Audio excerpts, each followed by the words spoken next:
نیشاپور میں بھی رہے، آپ نے حصول علم کے لیے جگہ جگہ کا سفر بھی کیے، اور علم کی تعلیم کے لیے اور تعلم کے لیے آپ مختلف جگہوں پر گئے، اور آپ بالآخر جب علم کو پھیلانے کا معاملہ آیا تو آپ نے جب اپنے علم کو ظاہر فرمایا تو آپ کے بے شمار حاسدین پیدا ہوتے چلے گئے، اور حاسدین بھی ایسے جو امام بخاری کو قبول کرنے پر تیار نہیں۔ اور فرمائیے، امام بخاری رحمۃ اللہ تعالیٰ نے یہ حدیث پاک کی کتاب جو کہ 16 برس میں آپ نے مکمل فرمائی، اور آپ کی بچپن میں بنائی جاتی رہی۔ آپ کی والدہ ماجدہ نے 12 مرتبہ دعا کی، بالآخر سیدنا ابراہیم علیہ السلام نبی اللہ خواب میں جلوہ گر ہوئے اور فرمایا آپ کی دعا کو آپ کے رب نے قبول کر لیا۔ صبح جب اٹھی تو دیکھا امام بخاری کی بینائی درست تھی، اور امام بخاری رحمۃ اللہ تعالیٰ نے کی وہ بنائی ایسی صحیح ہوئی کہ آپ نے میرے آقا حضور علیہ السلام کی قبر انور شریف اور منبر پاک کے درمیان بیٹھ کر رات کی چاندنی میں آپ نے تراجم ابواب بخاری کو مرتب فرمایا۔ امام بخاری رحمۃ اللہ تعالیٰ نے آپ کا فضل اور آپ کا ورع اس قدر بیان سے باہر، جب آپ کے قیرونہ کو جب پیش کیا گیا اور حکیم کے سامنے، اس نے کہا یہ ایک ایسے شخص کا ہے جس نے کہ عرصہ دراز سے کوئی تری استعمال نہیں کی، صرف خشک کی چیز پر گزارا کر رہا ہے۔ آپ سے پوچھا گیا، آپ نے فرمایا میں خالص روٹی پر ہی نثار میرا رہا ہے، کافی عرصہ ہو گیا گھی اور تیل کا استعمال میں نہ کر سکا ہوں۔ امام بخاری رحمۃ اللہ تعالیٰ نے آپ نے بخاری شریف کیوں مرتب فرمائی؟ آپ نے جب سپنا دیکھا کہ میرے آقا حضور علیہ السلام کو مور سے جھل رہے ہیں اور مکھیاں نہیں بیٹھنے دے رہے، اڑا رہے ہیں، جب تعبیر دان سے تعبیر پوچھی، انہوں نے کیا کہا؟ انہوں نے کہا آپ ایک ایسی کتاب مرتب کریں گے جو احادیث صحیحہ اور احادیث ضعیفہ جو ہیں وہ جدا جدا ہو جائیں گی۔ اس کے بعد امام بخاری نے اس بخاری شریف کو مرتب فرمایا، اور بخاری شریف میں امام بخاری نے فرمایا میں نے کسی ایک حدیث کو بھی میں نے دوبارہ سے ذکر نہیں کیا اور میں نے تکرار حدیث نہیں کیا ہے۔ آپ نے پہلی جلد میں اس کا ذکر فرمایا، جس طرح کہ میرے بچوں آپ نے مجھ سے پڑھا بھی صحیح۔ اب جب ہم دیکھتے ہیں کہ آج کی حدیث جس کے کہ ہم لوگ تلاوت کریں گے، اس حدیث کو امام بخاری نے 3 مرتبہ ذکر فرمایا ہے۔ میں نے جب غور کیا تو ہر مرتبہ اس کی سند میں تغیر ہے، تبدیلی ہے، کبھی کوئی راوی ہے ایک سند میں، کبھی کوئی راوی ہے، کبھی کوئی راوی ہے، یعنی بعین ہی آپ نے کسی حدیث کو ذکر نہیں کیا، یا تو متن میں الفاظ آگے پیچھے یا ان میں تبدیلی ہے، یا سند کے اندر روات کی تبدیلی ہے۔ جب راوی ایک تبدیل ہو جائے تو سند تبدیل ہو جاتی ہے، اور سند تبدیل ہو جائے تو حدیث کے تعدد میں وہ حدیث آ جاتی ہے۔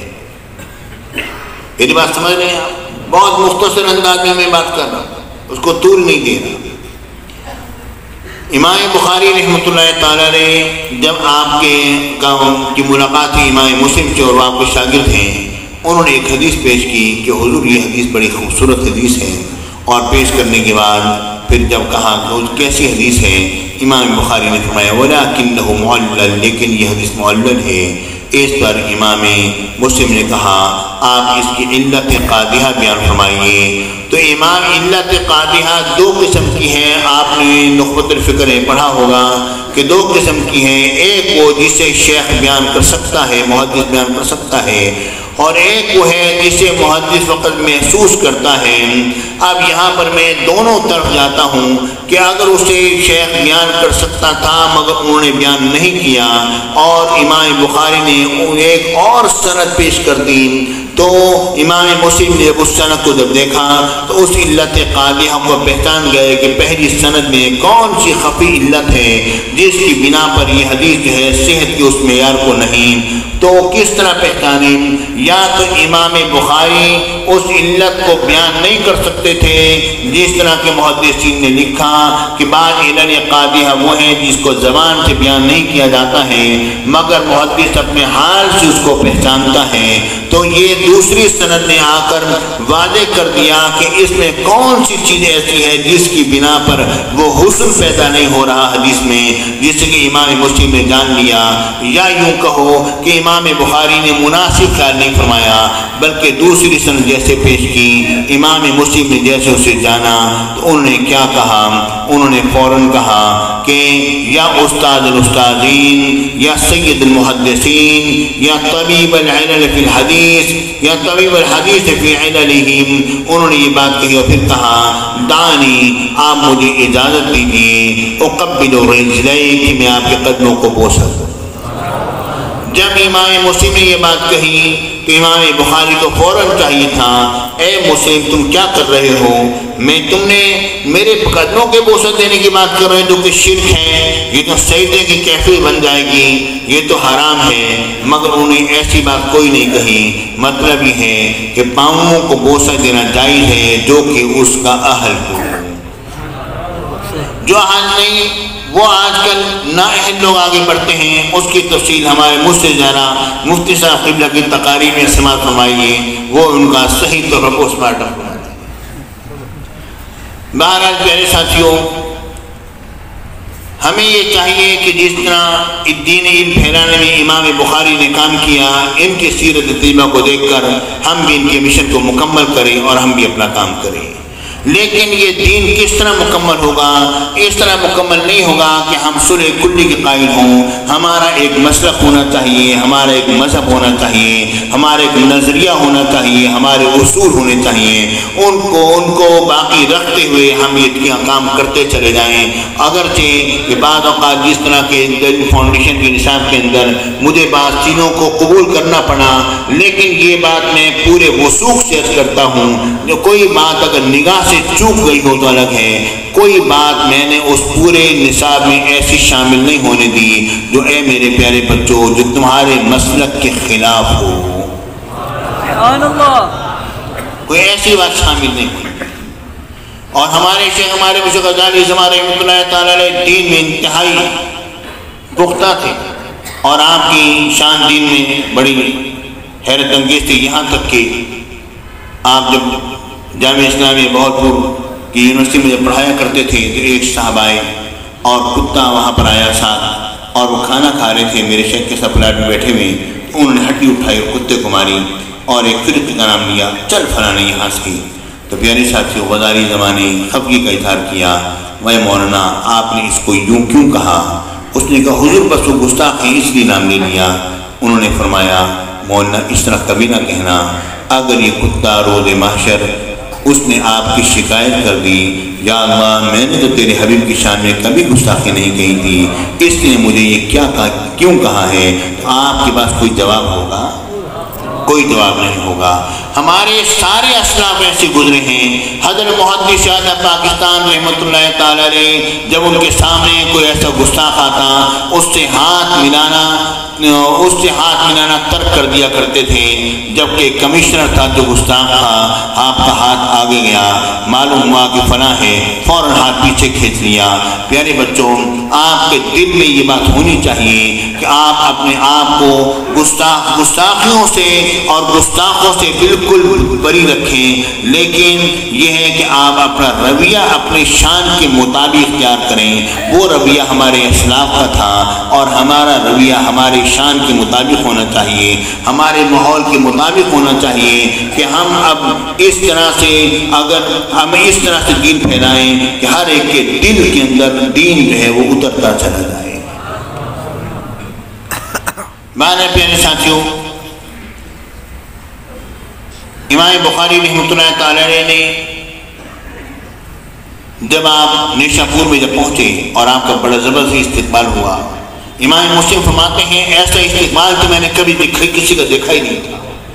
لیکن جب آپ نے وہاں پر جب کلام جب کیا تو نیشا پور میں زہری ایک بہت بڑے شیخ تھے، وہ آپ کی کچھ مخالف ہونے لگے آپ کی شان کو دیکھ کر، تو ان کا عقیدہ یہ تھا کہ یہ جو ہے قرآن مجید جو ہے وہ غیر مخلوق ہے، مخلوق نہیں ہے۔ امام بخاری کی طرف پیغام بھیجا، آپ کیا کہتے ہیں؟ آپ نے ٹال دیا۔ دوبارہ شخص نے کہا، آپ نے پھر ٹال دیا۔ بار بار اس نے اصرار کیا، آ کر اصرار کیا۔ آپ نے فرمایا القرآن کلام اللہ غیر مخلوق، قرآن جو اللہ کا کلام ہے وہ غیر مخلوق ہے۔ اس نے کہا میں ان الفاظ کی بات کر رہا ہوں جو ہم پڑھتے ہیں۔ آپ نے فرمایا کہ افعالنا ہمارے افعال جو ہے مخلوق ہیں، اور جو ہم پڑھتے ہیں کہ ہمارے الفاظ جو ہیں ہمارے افعال سے ہیں اور وہ مخلوق ہیں۔ بس شور مچ گیا کہ امام بخاری نے کلام اللہ کو مخلوق کہا ہے، تو اس پر جو شور جو مچا تو جناب علی امام بخاری کو نیشا پور سے نکلنے پر مجبور کر دیا گیا۔ پھر آپ بخارا میں پہنچے اور بخارا میں آپ نے درس دینا شروع کیا۔ وہاں بھی حاکم بخارا آپ سے قد ہونے لگی۔ اس نے کہا میرے بچوں کو آ کے میرے دروازے پر پڑھائیے۔ آپ نے فرمایا میں علم دین کو میں عمراء کے دروازوں پر ذلیل نہیں کر سکتا ہوں۔ اس نے کہا میرا بچہ آپ کے پاس آئے گا پڑھنے کے لیے۔ آپ نے فرمایا ٹھیک ہے ضرور آئے۔ اس نے کہا جب وہ پڑھے گا تو کوئی اور شامل نہ ہوگا۔ آپ نے فرمایا حضور کی حدیث ہو اور میں کسی کو روک دوں میرے لیے ممکن نہیں ہے۔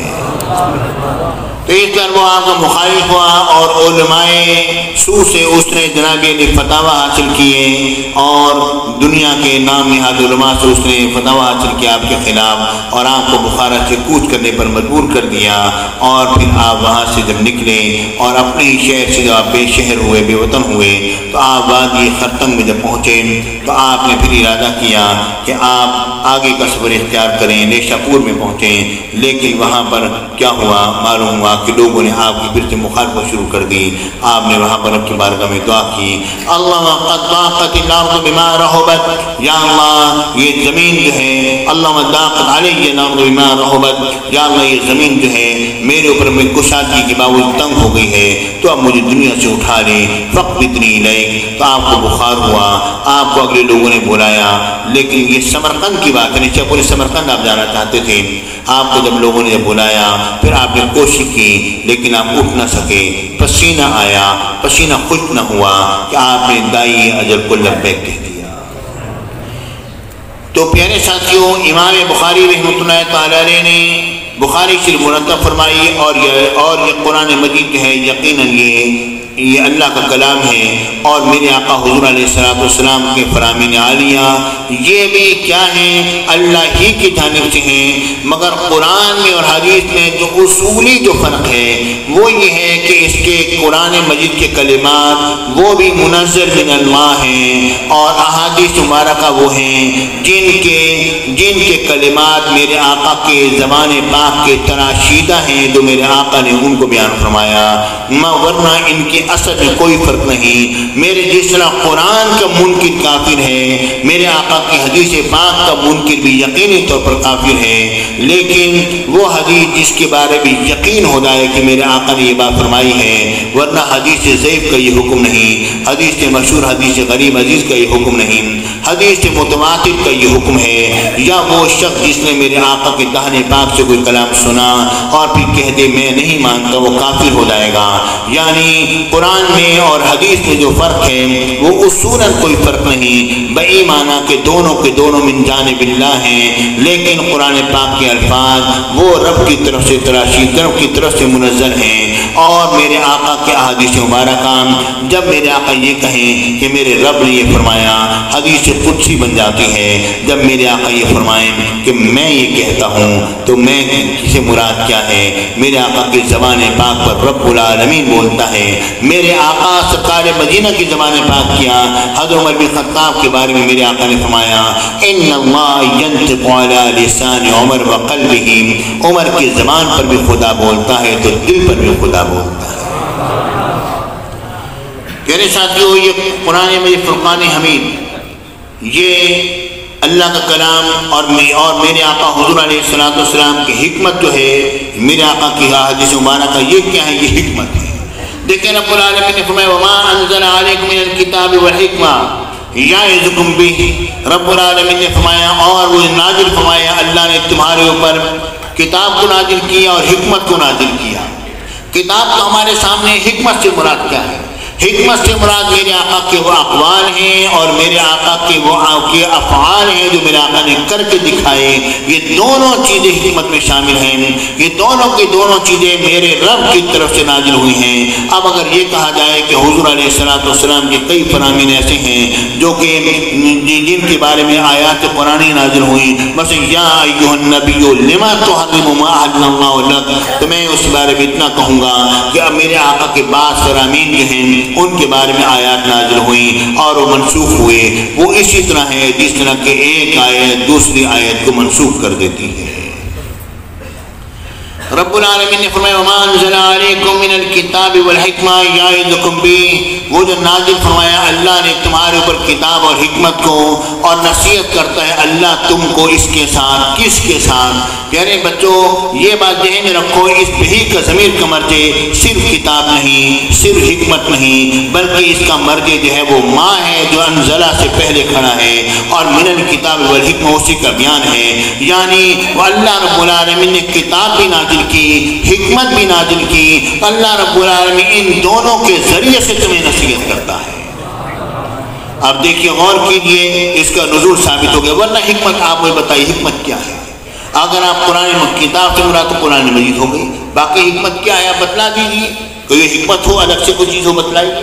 میرے آقا کے اقوال فرامین حدیث مبارکہ اور میرے آقا کے افعال، جس طرح کہ میرے اور آپ کے شیخ نے فرمایا، غزالی اس طرح فرماتے ہیں جو میرے آقا فرما دیں وہ دین ہے اور جو کر کے دکھلا دیں وہ دین ہے۔ آپ خود غور کر لیجیے، جب میرے آقا بنی قریظہ کی طرف روانہ فرما رہے ہیں تو فرماتے ہیں کہ وہاں پہنچ کے نماز ادا کرنی ہے، بعد عصر کی نماز، تو بعض صحابہ نے دیکھا کہ نماز عصر راستے میں قضا ہو رہی ہے، انہوں نے کہا کہ میرے آقا کا فرمان کا مقصد یہ تھا ہم اتنی جلدی جائیں کہ آگے جا کے نماز پڑھ لیں، مگر بعض نے کہا نہیں، حضور علیہ السلام کا فرمان ہے کہ جناب علی ہم نے عصر کی نماز وہیں پہنچ کے پڑھنی ہے۔ تو اب میرے آقا نے کسی ایک پر بھی میرے آقا نے کسی ایک پر کسی قسم کا کوئی میرے آقا نے وہ رکاوٹ نہیں کی، کسی کو کوئی تان و تشریح نہیں کی کہ تم نے اس طرح سے ایسا کیوں کیا ہے، اس کی وجہ کیا ہے؟ میرے آقا جانتے تھے دونوں صحیح ہیں۔ اور جب میں نے اپنے شیخ اپنے مرشد غزالی زمان سے پوچھا کہ اگر آپ اس گروہ میں ہوتے تو آپ کیا کرتے، آپ نے فرمایا کہ میں نماز کو قضا کر دیتا اور میں یہ کہتا کہ میرے نبی نے فرمایا وہاں پہنچ کے نماز پڑھنی ہے، اور میرے نبی جانتے تھے کہ ہم پہنچ سکیں گے یا نہ پہنچ سکیں گے۔ مطلب یہ ہے کہ یہاں پر میرے آقا کے اس فرمان نے قرآن پاک کی آیت کے لیے اس وقت ان لوگوں کے لیے ایک طرح سے ناسخ ہو گئی کہ تم نے وہاں پہنچ کر ہی پڑھنا ہے، جب وقت راستے میں ہو گیا ہے تم نے یہاں نہیں پڑھنا۔ جن صحابہ کرام نے یہ اعتقاد کیا کہ وہیں پہنچ کے پڑھنا ہے تو وہ جانتے ہیں کہ یہ بھی اللہ کا کلام تو وہ بھی اللہ کا کلام ہے۔ جس طرح کی ترمذی شریف میں آپ نے حدیث پاک پڑھی کہ میرے آقا حضور علیہ السلام نے جب دیکھا کہ سورج غروب ہونے والا ہے اور صحابہ کرام میں ایک دھوپ کی شدت کی بنا پر روزے رکھنے کی تاب نہیں، تو اور عرض کیا یا رسول اللہ، صحابہ آپ کی طرف دیکھتے ہیں میرے آقا نے کیا کیا۔ حضور علیہ میرے آقا نے دعا رسول اللہ صلی اللہ علیہ وسلم قدحا، میرے آقا نے بڑا پیارا منگایا، شرب منہ، اس میں ضرور سمایا، اور بعض صحابہ نے نہیں پیا اور باقیوں نے پی لیا۔ جب اطلاع دی گئی یا رسول اللہ کچھ صحابہ نے نہیں پیا، تو میرے آقا نے یہ نہیں فرمایا کہ رب کا فرمان واقعی مستیام رات تک پورا کرو، نہیں، میرے آقا نے فرمایا اولئک العصاۃ، وہ نافرمان ہیں جنہوں نے نہیں پیا۔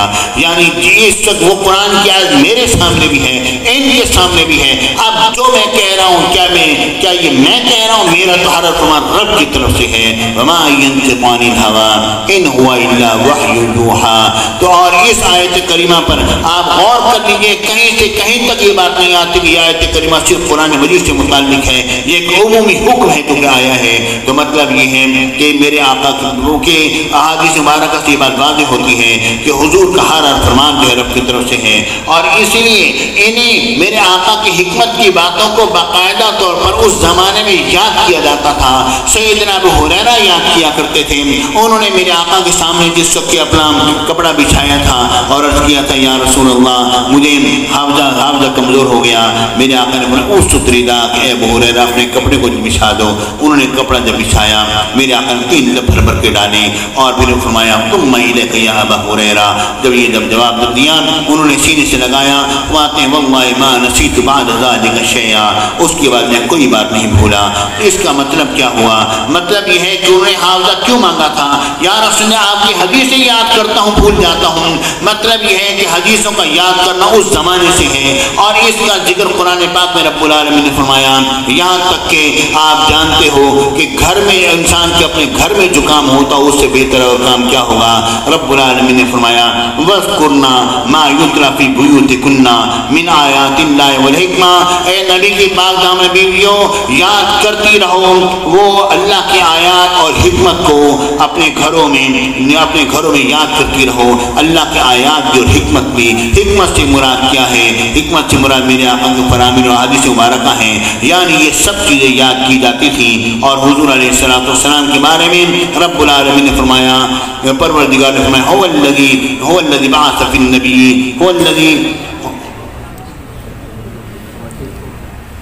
رب العالمین نے ارشاد فرمایا هو الذي بعث في الأميين رسولا منهم يتلو عليهم آياته ويزكيهم ويعلمهم الكتاب والحكمة۔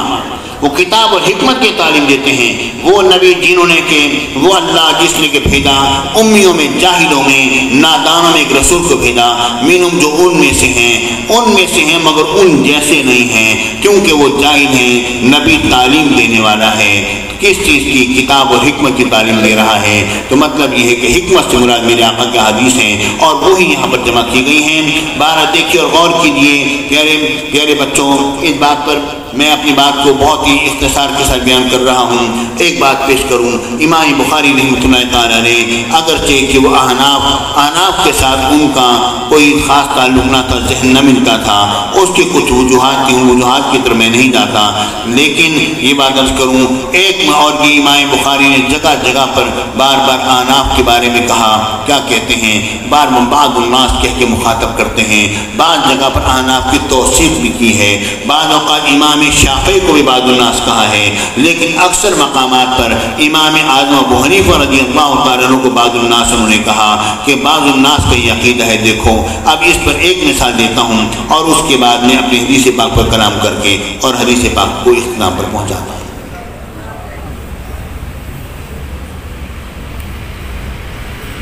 کتاب الاکراہ کے اندر امام بخاری نے ایک بات فرماتے ہیں، میں خلاصہ پیش کروں گا، ظاہر سی بات ہے وقت کی قلت کی وجہ سے۔ امام بخاری رحمۃ اللہ تعالیٰ نے فرماتے ہیں کہ اگر کسی شخص کو مجبور کیا جائے کہ تم شراب پی دو یا تم فلانی برائی کرو یا تم فلانی چیز ہبہ کر دو، فلانی چیز بیچ دو، اگر یہ تم نہیں کر رہے مختلف لوگ یہ چیز بیچو گے تو ٹھیک ہے، یا فلانا شراب پیو گے تو ٹھیک ہے، ورنہ میں تمہارے باپ کو تمہارے بھائی کو قتل کر دوں گا۔ تم اس کو بیچو، تم اس طرح کرو، شراب پیو، شراب نہیں پیتے ہو، تمہارے بھائی کو قتل کر رہا ہوں، دیکھو سامنے کھڑا ہے۔ اور وہ یہ کہتے ہیں کہ مسلمان کا بھائی ہے، یا یہ کہہ دو بھئی یہ بتاؤ کیا یہ تمہارا بھائی ہے؟ تم قسم کھا لو یہ تمہارا بھائی ہے تو چھوڑ دوں گا، ورنہ قسم نہیں کھاتے ہو ایسی صورت میں میں اس کو قتل کرتا ہوں، ہمیں پتہ نہیں تمہارا بھائی ہے، تمہارا بھائی تم قسم کھا لو، اللہ کی قسم اٹھاؤ یہ میرا بھائی ہے، میں کو چھوڑ دوں گا، اگر قسم نہیں کھاتے ہو میں کو قتل کرتا ہوں۔ تو امام بخاری فرماتے ہیں دیکھیے سیدنا ابراہیم علیہ السلام نے بھی سیدنا سارہ کے متعلق فرمایا کہ آپ میری بیوی ہیں لیکن آپ اسلامی میری بہن ہیں، یہ ظالم و جابر بادشاہ یا ظالم جابر شخص کی کا علاقہ ہے، یہ بیوی کو اپنے باہر روک لیتا ہے، بہن کو چھوڑ دیتا ہے، میں یہ کہوں گا کہ حاجی اختی یہ میری بہن ہے، تو اس طرح یہ کچھ نہیں کہے گا اور اس طرح معاملہ ختم ہو جائے گا. آپ اس طرح میں آپ اس طرح میری بہن ہیں، اس اعتبار سے میں آپ کو حاجی اختی کہوں گا، آپ کو تسلیم کر لیں، آپ اس پر کچھ نہ کہنا، ٹھیک ہے. تو یہ دیکھیے حضرت سیدنا ابراہیم علیہ السلام نے بھی اس طرح کیا ہے. لیکن اور ہمیں بھی یہ چاہیے اگر ایسا معاملہ ہو جائے، کوئی کسی کے بھائی کو کسی مسلمان کو پکڑ لے اور کہے کہ تم یہ تمہارا بھائی ہے تو قسم کھاؤ چھوڑتا ہوں ورنہ قتل کرتا ہوں. اب بعض الناس کہتے ہیں کہ نہیں، اگر اس نے اس کو قتل کر دیا، اگر وہ اس نے قسم کھا لی تو حانث ہو جائے گا، گناہ گار ہوگا. اگر اس نے شراب پی لی تو ایسی صورت میں وہ گناہ گار ہوگا. اگر اس نے برائی کر لی گناہ گار ہوگا. تو یہ تمام چیزیں اس نے کر لی تو ایسا کام ہوگا. اب عجیب طرح کی بات ہے، یہاں پر وہ کہتے ہیں قسم بھی نہیں کھا سکتا انسان اپنے بھائی کو جان بچانے کے لیے. اور میرے آقا حضور علیہ السلام نے منع فرمایا ہے کہ اس طریقے سے کرنے والا کہ مسلمان وہ نہیں ہوتا جو کہ ظالم کے سپرد کرتے اپنے مسلمان بھائی کو، اس طرح نہیں ہونا چاہیے. تو یہ حالانکہ بعض الناس کہتے ہیں نہیں جناب علی، یہ اگر قسم کھائے گناہ گار ہو جائے گا، اگر اس نے ایسے شراب پی لی تو گناہ گار ہوگا. یہ عجیب طرح کا مسئلہ کہ ان کا ہماری سمجھ میں نہیں آتا. تو اب آپ اس بارے میں کیا کہتے ہیں؟ پیارے ساتھیوں، فقاہت ابی حنیفہ الگ بات ہے، اس تک پہنچنے کے لیے امام محمد اور امام ابو یوسف جیسے ذہن کا ہونا ضروری ہے. وہاں تک تو امام ظفر کی بھی صحیح طور پر رسائی نہیں ہے. امام بخاری کیا سمجھیں گے کہ فقاہت ابی حنیفہ کیا ہے؟ امام اعظم ابو حنیفہ کو یہ بات فرماتے ہیں، بھئی آپ نے یہ کہا نا کہ یہ بندہ مجبور ہو گیا نا. امام بخاری کہتے ہیں یہ مکرہ ہے، یہ مجبور ہے، اب اس کے لیے جائز ہو گیا کہ قسم کھا لے. امام بخاری فرماتے ہیں یہ مجبور کب ہے؟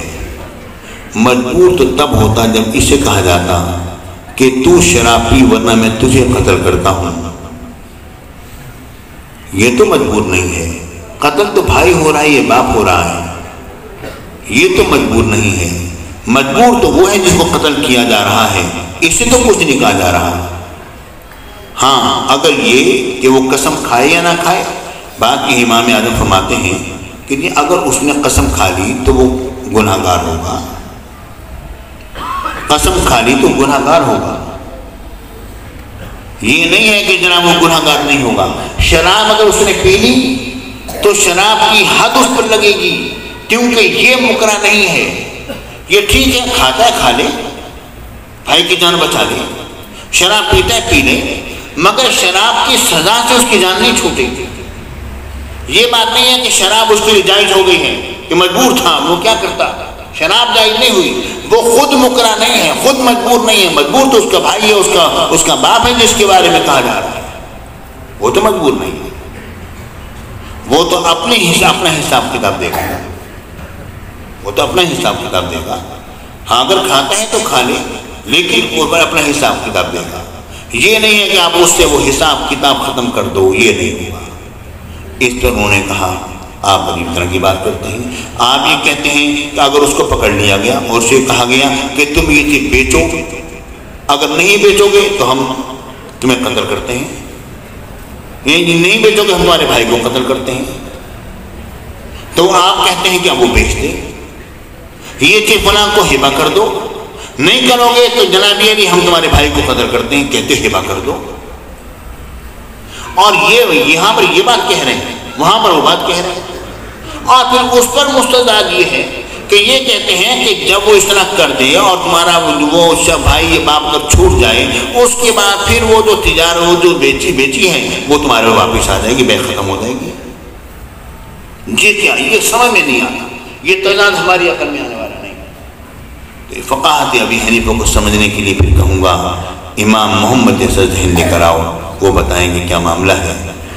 یہاں پر ہم لوگ کیا کہتے ہیں، احناف کیا کہتے ہیں، کہتے ہیں ہمارے امام کا مسلک بالکل صحیح اور درست ہے. وہ یہ فرماتے ہیں کہ اگر تم نے کوئی برائی کی وہ تمہارے کھاتے میں لکھی جائے گی کہ تم نے کر دی ہے، لیکن اگر تم نے کوئی تجارت کر لی، کوئی چیز بیچ دی یا کسی کو جو ہبہ کر دیا، ایسی صورت میں ہبہ جو ہے وہ بھی قائم مقام تجارت کی ہے، تو تم نے چیز دے دی، ایسی صورت میں اب ہبہ کی چیز واپس لی جا سکتی ہے. اور تجارت جو ہے وہ کب مکمل ہوتی ہے؟ تجارت مکمل تب ہوتی ہے جبکہ اس کی شرائط پائی جائیں، اور وہ شرائط کیا ہیں؟ مبادلۃ المال بالمال بالتراض علی الطریق التجارہ، تجارت کہتے ہیں کہ مال کا مال کے ساتھ مبادلہ ہو جائے تجارت کے انداز پر باہمی رضامندی کے ساتھ۔ یہ باہمی رضامندی سے نہیں ہو رہا ہے، یہ اس کو دباؤ دیا جا رہا ہے۔ جب دباؤ دیا جا رہا ہے تو ہم احساناً یہ بات کہتے ہیں کہ یہ تجارت ختم ہو جائے گی، کیونکہ بالتراضی کی قید جو ہے اس کے اندر جو ہے رکھنا پڑ چکا ہے، اور ہر وہ شے جو کہ تجارت بغیر رضامندی کی ہو وہ شے وہ تجارت جو ہے فسخ ہو سکتی ہے، ختم ہو سکتی ہے۔ تو ایسی صورت میں تجارت ختم ہو جائے گی، مال میں واپس مل جائے گا، تم اس طرح وہ کر لو، لیکن جو تم نے شراب پی لی ہے اس کی تو حد لگے گی نا۔ یعنی فقاہت ابی حنیفہ بہت بڑی چیز ہے، اس کو نہیں چھوڑا جا سکتا کہ اس کے دامن پر ہلی جائے گی۔ باہر پیارے بچوں، ہم آگے چلتے ہیں، حدیث باب پر کلام کرتے ہیں، اور ہم باب قول اللہ تعالی عز و جل، اللہ رب العالمین فرمانے علی وَنَضَعُ الْمَوَازِينَ الْقِسْطَ لِيَوْمِ الْقِيَامَةِ، کہ ہم رب العالمین نے فرمایا کہ ہم قیامت کے دن میں عدل کے لیے ہم ترازوؤں کو رکھیں گے۔ اب غور کیجیے، ہم ترازوؤں کو رکھیں گے عدل کے لیے، قیامت کے دن میں ترازو رکھے جائیں گے۔ کیوں؟ وَأَنَّ أَعْمَالَ بَنِي آدَمَ وَقَوْلَهُمْ وَأَقْوَالَهُمْ تُوزَنُ وَيُوزَنُ، بنی آدم کے اعمال اور ان کے اقوال جو ہیں ان کا وزن کیا جائے گا۔ اس پر ایک بات عرض کر رہا ہوں، میرے بچوں آپ کو پتہ ہے میں بہت ساری باتیں، ایک حدیث پڑھاتا ہوں ایک تقریر ہوتی ہے، دوسری مرتبہ پڑھاتا ہوں اور بات ہوتی ہے، آپ کے میں ہے نا، پھر پڑھاتا ہوں پھر اور بات ہوتی ہے، ہر مرتبہ تشریح مختلف ہوتی ہے۔ ایک دفعہ اس لیے وہ تشریح کر رہا ہوں جو آج سے پہلے میں نے نہیں کی، اس پر غور کرنا، بالکل نئی بات پیش کر رہا ہوں۔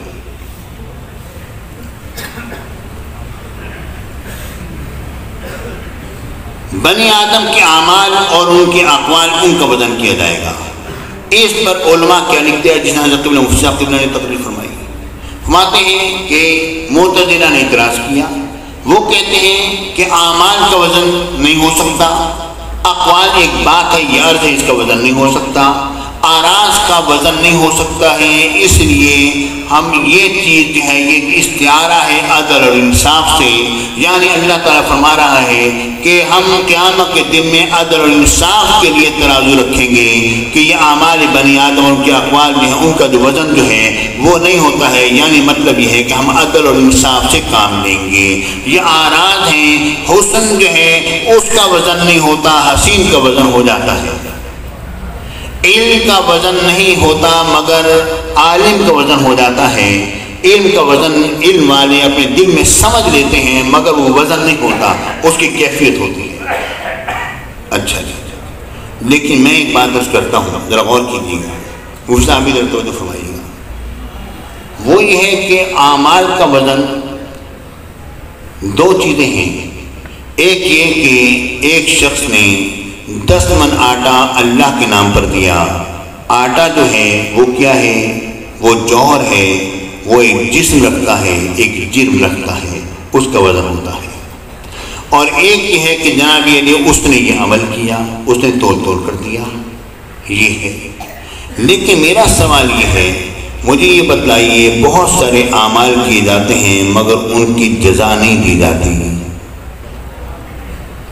ریاکاری کرو گے، ریاکاری کرتے ہوئے اگر تم نے عمل کیا تو وہ کیا ہے، جس شخص نے ریاکاری کرتے ہوئے نماز پڑھی فقط اشرک، جس شخص نے ریاکاری صدقہ و خیرات کیا اس نے شرک کیا، شرک خفی اس نے کیا، ان کی جزا نہیں ہے۔ حالانکہ عمل تو ہو گیا، وہ عمل کے اندر کوئی وزن نہیں ہے در حقیقت۔ اور جس طرح میرے آقا حضور علیہ السلام نے ارشاد فرمایا کہ میرا صحابی اگر ایک مٹھی بھر جو خرچ کرے تم احد پہاڑ کے برابر اگر سونا بھی خرچ کرو تو اس کے اجر کو نہیں پا سکتے ہو۔ اس کا مطلب کیا ہے؟ عمل تو دونوں کا ہے، عمل اس کا ایک اتنا ہے کہ اس نے ایک مٹھی بھر جو خرچ کیا ہے، اور ہمارا عمل کیا ہے، ہم نے بے شمار پیسہ ہم سونا خرچ کر دیا، عمل تو دونوں کا ہے، مگر ہمارا عمل جو ہے اس کا وہ وزن نہیں ہے جو کہ اس کے عمل کا وزن ہے۔ مطلب کیا ہے؟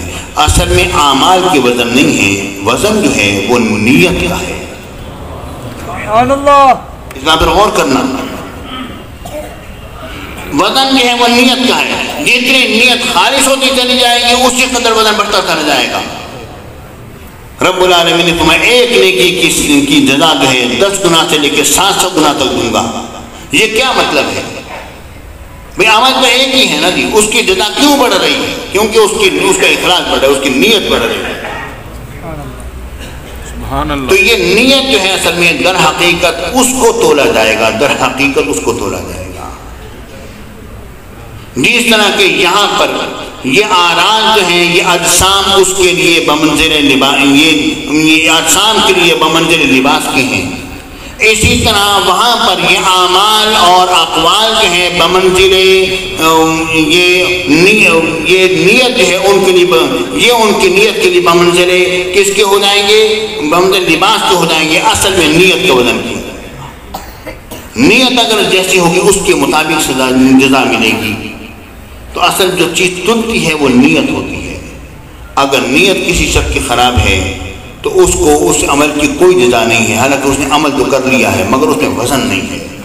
ٹھیک ہے، تو عمل تو اس کا ہے، دونوں شخص نے عمل کیا ہے، دونوں شخصوں نے ایک ہی عمل کیا ہے، مگر اس کا عمل جو ہے اس کی اس کو جزا مل گئی، اس نے دکھاوے کے لیے کیا ہے، اس کو جزا نہیں ہے۔